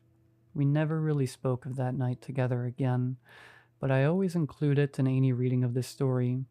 I have one more large encounter, the one that made me refuse to go back in the woods after dark. One thing you must understand is that there were several months between these three accounts. Enough time for me to think, surely whatever this was isn't still here, right? The final time I went into those woods was with my now fiancé. She and I had just started officially dating about a week before this terrible camping trip. I'd grown up camping as a kid, but she'd never been, wanting to share with her something I found incredibly meaningful in my early life. I convinced her to join me for one night trip out into the woods. My plan was to go out there Friday evening through Sunday morning, and since she had to work Saturday, she joined me for my final night out there. Friday night was completely uneventful. I pitched my tent out of one of the dirt access roads in one of the spots used for overnight groups. It was a very average solo camping trip. I enjoyed myself completely. The next Saturday, my fiancée Haley drove up the dirt road to join me. It was once again a very nice evening, making hot dogs and s'mores, and after a couple beers, we retired to the tent. As we settled down for the night, we both heard something out in the woods. Haley turned to ask me if I had also heard something, but I regretfully snapped at her to be quiet. There was no anger, but at that sound, the other two frightening stories I had were the forefront of my mind. The sound we heard was very faint. If it hadn't lasted more than a few seconds, it could have been dismissed as wind. But it lasted much longer. It was singing, but completely toneless, devoid of any kind of humanity. It grew steadily louder, making wide half circles towards our campsite. Our site was in a clearing off an access road. We were way out past the boulder from a few months previous. The clearing was surrounded by prickly pear and mesquite, basically creating a massive barbed wire fence around us. The only clear spot was the path that led to the road. But the singing was coming from the opposite end of the clearing. Something was out in the woods, making its way through thorns and scrub, singing in a language we'd never heard before. Haley looked as terrified as I felt. I unzipped the tent and peered out with my light into the tree line. I couldn't see anything, but I could tell from the singing that whatever it was just out of my view, less than 100 feet from the tent. It knew where we were, and didn't care if we knew where it was. I told Haley to run to the car. She scrambled out of the tent and ran through the dark towards her car. I followed, barefoot, only in shorts, with my knife and phone clutched in my hand. We made to the car as the singing became deafeningly loud. We sped back to our lodging and spent the night wide awake in her room, her lying on the bed, and I propped against the door, occasionally checking the windows. Well into morning, we drove back up to pick up our stuff. The tent had been torn apart. Everything else was ransacked. A horrible odor pervaded the clearing. What sent shivers down my spine, however, were the massive scratches and gouges in the tree nearest where the tent lay scattered. We finished up our contract and quickly moved to Colorado together. We also work at a ranch up here, and I am glad to say nothing about the woods up here feels malevolent. I've never heard any singing or seen any wrong deer or been asked for help from any weird voices. I'm completely content to stay far away from the mesquite thickets of New Mexico for the rest of my life.